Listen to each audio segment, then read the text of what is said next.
All right, so Canada are up 1-0 against the US. Yeah, pretty thrilling second period. So at the start of the second period, the US they had a power play that carried over from the first period.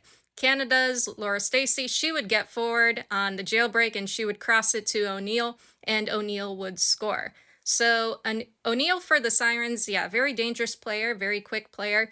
Not the player you would want to see racing towards you.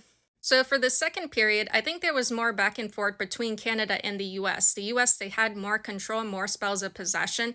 They were in Canada's defensive end, and they had a few good chances. They created a lot of really good chances, but they just couldn't score. They just couldn't finish. Debian, she had some good saves, but on top of that, the US not exactly putting away those chances.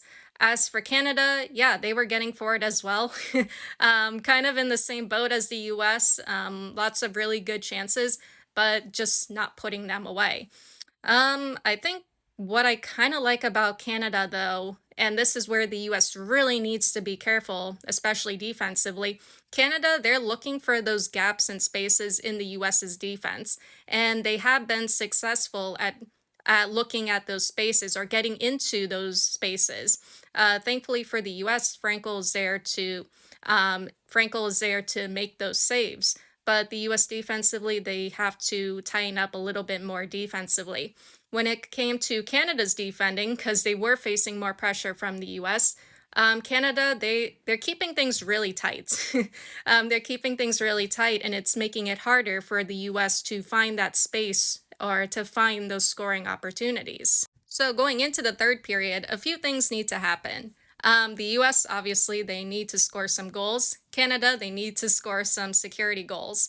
But yeah, it's going to be interesting to see what happens in the third period. If the US can maintain their pressure like they have been doing in the second period, they should be able to score and break through. Canada, if they can keep it together, if they can get forward and get maybe another goal, they could be okay.